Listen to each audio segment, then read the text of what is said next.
आज हम लोग पढ़ेंगे जियोटेक्टोनिक्स एंड जियोमॉर्फोलॉजी के बारे में, जो कैलकाटा यूनिवर्सिटी के अंडर GEOA CC1 सेमेस्टर 1 का ये है। तो उसमें एक टॉपिक है, subtopic earth interior with special reference to seismology. तो हम लोग ज़मीन के अंदरूनी बनावट के बारे में पढ़ेंगे, ज़मीन के अंदरूनी स्ट्रक्चर्स के बारे में पढ़ेंगे with special reference to seismology. किसके रेफरेंस से? With special reference to seismology. आगे बढ़ते हैं कि व्हाट इज जियोटेक्टोनिक्स। जियोटेक्टोनिक्स है क्या है? Geotectonics is a branch of geology. Geotectonics geology का एक ब्रांच है। हम लोग कह सकते हैं कि in other words geotectonics is a branch of geology in which we study about the structures and movements of the earth crust. हम लोग इसके बारे में ज़मीन के अंदरूनी स्ट्रक्चर्स के बारे में पढ़ते हैं और अर्थ क्रस्ट की मूवमेंट के बारे में इसमें पढ़ते हैं। अब आते हैं interior of the earth. The interior of the earth can be understood only by indirect evidences, as neither anyone nor anyone can reach the interior of the earth। ये बात बिल्कुल सही है कि हम लोग या कोई भी ज़मीन के अंदर तक नहीं जा सकता है, ठीक है। इसीलिए हम लोग इनडायरेक्ट एविडेंसेस के साथ पढ़ते हैं, इनडायरेक्ट एविडेंसेस के साथ इंटीरियर ऑफ द अर्थ को समझने की कोशिश करते हैं। Sources for the study of interior of the earth. हमारे पास क्या क्या सोर्सेज हैं? There are mainly two sources for the study of interior of the earth. दो सोर्सेज हैं, एक है डायरेक्ट सोर्स, एक है इनडायरेक्ट सोर्स। अब आते हैं डायरेक्ट सोर्स में क्या क्या चीज़ें आती हैं। वॉल्केनिक इरप्शन हुआ तो वॉल्केनिक इरप्शन होने के बाद जो लावा बाहर आता है तो उसके इंस्पेक्शन से हम लोग ये पता कर सकते हैं कि वो किस लेयर से है।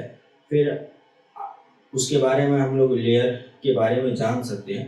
रॉक्स फ्रॉम माइनिंग करते वक्त जो रॉक्स हमें निकलते हैं तो रॉक्स के बारे में रिसर्च करने से भी हमें काफ़ी कुछ इंटीरियर ऑफ द अर्थ के बारे में मालूम चलता है। अच्छा, सबसे बड़ा जो गहरा माइन है, गोल्ड माइन है, वो साउथ अफ्रीका में 3 से 4 किलोमीटर गहरा है।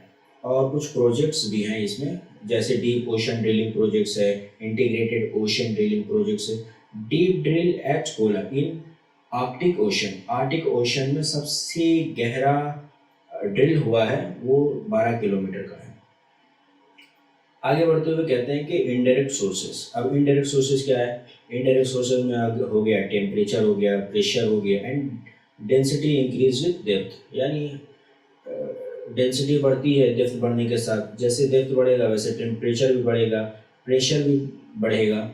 फिर मेटियोर्स के बारे में। अब मेटियोर्स के बारे में हम लोग पढ़ेंगे तो मेटियोर्स किस तरीके से हमें ज़मीन के अंदरूनी बनावट के बारे में बताता है।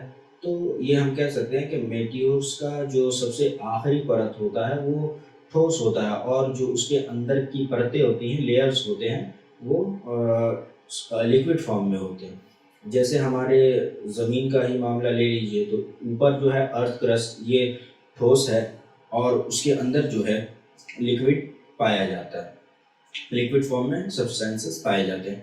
ग्रेविटेशन के ज़रिए हम लोग पढ़ सकते हैं, इनडायरेक्ट सोर्स है ग्रेविटेशन। फिर मैग्नेटिक फील्ड है, सिस्मिक एक्टिविटीज़ हैं। एक एक करके हम लोग पढ़ते हैं। तो पहले मेटियोर्स के बारे में जान लेते हैं। The composition of meteor is more और लेस सेम। मेटियोर का जो कंपोजिशन है वो सेम है in comparison with the earth, हमारे अर्थ के मुकाबले में। The outer surface of the meteors is solid and the inner surface is liquid.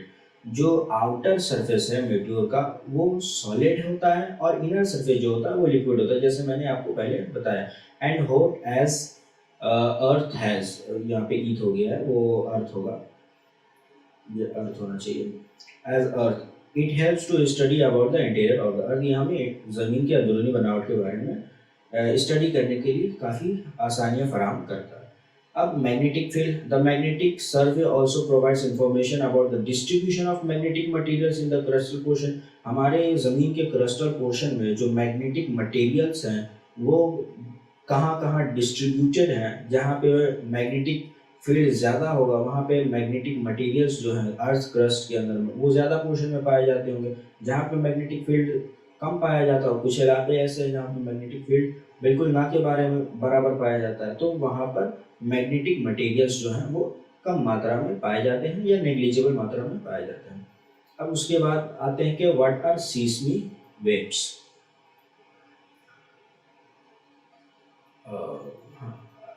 A seismic wave is a wave of acoustic energy that travels through the earth or another planetary body.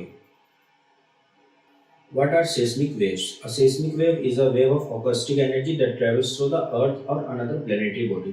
एक seismic wave जो है वो एक energy है जो travel करती है through the earth, हमारे ज़मीन पर, और अनदर प्लेनेटरी बॉडीज में भी वो सफ़र करती है। आगे बढ़ते हुए हम लोग देखते हैं कि टाइप्स ऑफ सेस्मिक वेव्स। हम लोगों ने क्लास 11-12 में भी आप लोगों ने पढ़ा होगा कि there are two types of seismic waves, body waves and surface waves. Body waves और सरफेस वेव्स। बॉडी वेव्स क्या है? It generates due to the release of energy at focus and moves in all direction travelling through the body of the earth. यानी ये body of the earth it generates due to release of energy at focus. Focus में जो energy release होती है, focus वो आपका जहाँ से अर्थ को स्टार्ट होता है, जो फोकस होता है, तो फोकस से जो एनर्जी रिलीज होती है और पूरे डायरेक्शन में मूव करती है, उसे हम लोग बॉडी वेव्स कहते हैं। जो अर्थ की बॉडी में मूव करती है हर डायरेक्शन में, उसे हम लोग बॉडी वेव्स कहते हैं। अब आते हैं सरफेस वेव्स की तरफ। When the body waves interact with the surface rocks, जब बॉडी वेव्स सरफेस सतह पर जो रॉक्स होते हैं उनसे जाकर के टकराती है, तो वहाँ पर एक नए तरीके का वेव्स पैदा होता है, generate a new set of waves called surface wave. एक नए तरीके का सेट ऑफ वेव्स तैयार करते हैं जिसे हम लोग सरफेस वेव्स कहते हैं। आगे बढ़ते हुए टाइप्स ऑफ बॉडी वेव्स ये भी देख लेते हैं। There are two types of body waves. पहले हमने दो टाइप्स पढ़ा था वेव्स का, एक था बॉडी वेव और एक था सरफेस वेव्स। अब बॉडी वेव्स में दो तरीके के वेव्स पाए जाते हैं, primary waves and secondary waves. तो difference between primary and secondary waves. The P waves move faster and are first to arrive at the surface. P waves यानी प्राइमरी वेव्स वो ज़्यादा तेज़ी से ट्रैवल करते हैं और सरफेस पर जल्दी पहुंचते हैं, पहले पहुंचते हैं। दे travel through gaseous, liquid and solid materials. Primary waves gaseous material से भी होकर के गुजरते हैं, लिक्विड मटेरियल से भी होकर के गुजर सकते हैं और सॉलिड मटेरियल से भी होकर के गुजर सकते हैं। लेकिन S waves arrived at the surface with some time. Like secondary wave जो है थोड़ी देर के बाद वो सरफेस पर आता है, सरफेस रॉक से टकराता है। They can travel only through the solid material. और सरफेस वेव्स की खासियत ये है कि ये सिर्फ सॉलिड मटेरियल से ही ट्रैवल कर सकता है, no liquid and no gaseous material से ये ट्रैवल नहीं कर सकता। टाइप्स ऑफ वेव्स में हम लोगों ने देखा कि बॉडी वेव्स और सरफेस वेव्स। बॉडी वेव्स में प्राइमरी वेव्स और सरफेस वेव्स दो चीज़ें हैं। आज के लिए इतना काफ़ी है।